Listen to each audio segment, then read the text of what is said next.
गमों का दौर है, गमों का दौर है, आफत में जान है, लेकिन कुछ ऐसा रंग चढ़े रंग और हो जाए, फिर एक बार उत्सवों पे नूर आया है, फिर एक बार ठहाकों का दौर हो जाए।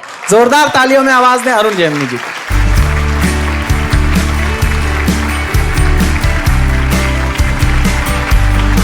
एक कविता में सुनाता हूँ, कहते हैं जी समाज ने उसे अपराधी बना दिया। ये आपने अक्सर सुना होगा, परिस्थितियों ने अपराधी बना दिया, समाज ने अपराधी बना दिया। अपराधी कोई जन्म से नहीं होता, मैं कैसे अपराधी बना। ओहो, हाँ ऐसा नहीं है, मैं कोई कपड़े ही वैसे हैं बस। एक रात जब मैं कवि सम्मेलन से घर आया तो दरवाजों को अपने स्वागत में खुला पाया। हाय हाय। अंदर कवि की कल्पना या बेरोजगार के सपनों की तरह सारा सामान बिखरा पड़ा था। हाय हाय। और मैं हूट हुए कवि की तरह खड़ा था। क्या क्या गिनाऊं सामान, बहुत कुछ चला गया था श्रीमान। बस एक ट्रांजिस्टर में बची थी थोड़ी सी ज्योति, जो घरघरा रहा था मेरे देश की धरती सोना उगले। बहुत अच्छे। सुबह होते ही लोग आने लगे, चाय पीकर और उपदेश पिलाकर जाने लगे। मेरे गम में अपना गम गलत करने के लिए ठूस ठूस कर खाने लगे। चोरी हुई सो हुई, चीनी पत्ती दूध पर पड़ने लगा डाका। 2 ही घंटों में खाली डिब्बों ने मेरा मुंह ताका। मेरी परेशानी देखकर मेरे पड़ोसी शर्मा जी ने ऐसा पड़ोसी धर्म निभाया, मुझसे पैसे लिए और पत्ती चीनी के साथ समोसे भी ले आया।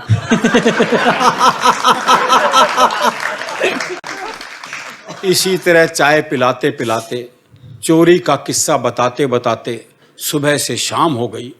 गला बैठ गया और आवाज खो गई। 75वें आदमी को जब मैंने बताया तो गले में 2 ही शब्द बचे थे, हो गई।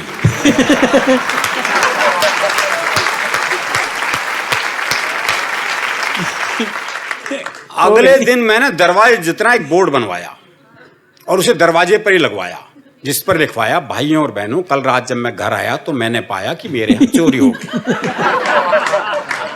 चोर काफी सामान ले गए, मुझे दुख और आपको खुशी दे गए, क्योंकि मैं जानता हूं वो हर आदमी सुखी है जिसका पड़ोसी दुखी है। क्या बात है, वाह वाह वाह, आहा आहा। वो हर आदमी सुखी है जिसका पड़ोसी दुखी है। कृपया अपनी खुशी मेरे साथ शेयर ना करें, अंदर आकर चाय मांगकर शर्मिंदा ना करें। आपका आदर्शनाभिलाषी। आदर्शनाभिलाषी, बहुत अच्छे। लेकिन उस बोर्ड को पढ़कर एक सज्जन अंदर आया। मैंने अपना गला सहलाते उसे बोर्ड दिखाया। वो बोला, भाई साहब बोर्ड मत दिखाओ, हुई कैसे ये बताओ। एक पत्रकार मित्र ने तो पूरी कर दी बर्बादी। अगले दिन ये खबर अखबार में ही छपवा दी। अब क्या था, मेरी जेब में मच गया हाहाकार। दूर दूर से आने लगे जाने अनजाने यार दोस्त रिश्तेदार। एक दूर के रिश्ते की मौसी बोली, बेटा आज तो मेरा व्रत है, आज तो बस मैं फल और मेवे ही खाऊंगी।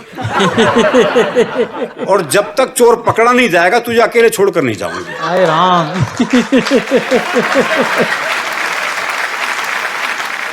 एक दोपहर जब मैं खाना खा रहा था तो एक सज्जन अंदर आए और मेरी थाली अपनी तरफ सरकाई और मेरी तरफ सवालिया निगाह उठाई। कितना नुकसान हो गया, क्यों रो रहा है। मैंने कौर उसके मुंह में जाते हुए देखा और कहा, क्या बताऊं, नुकसान तो अब तक हो रहा है। क्या बढ़िया दृश्य, आए हाय। 10 दिन बाद मैंने हिसाब लगाया, चोरी तो 10,000 की हुई थी, पर उसका हाल बताने में 15,000 का खर्चा आया। मैंने सोचा बचे कुचे पैसे भी ठिकाने लग गए तो कहां जाऊंगा, ऐसे ही चलता रहा तो मैं तो मारा जाऊंगा। अगले 2 दिन मैं और इसी तरह से जिया, पर तीसरे ही दिन मैंने एक ऐतिहासिक और घनघोर फैसला किया। ऐतिहासिक फैसला किया, अपने भीतर फौलादी इच्छा शक्ति भर ली और उसी रात पड़ोसी शर्मा जी के यहाँ चोरी कर ली। शर्मा जी के यहाँ।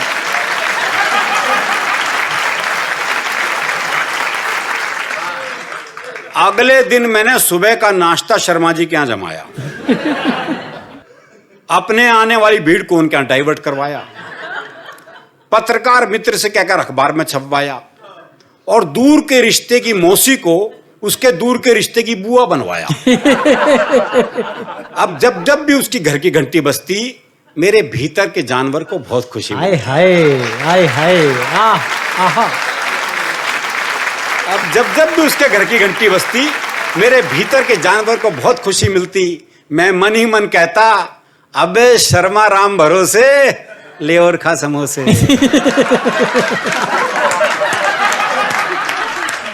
अब शर्मा जी की तबीयत बुझ गई, मेरी खिल गई।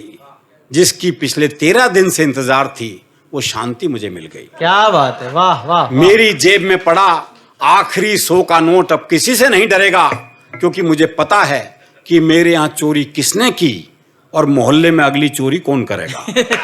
शुक्रिया।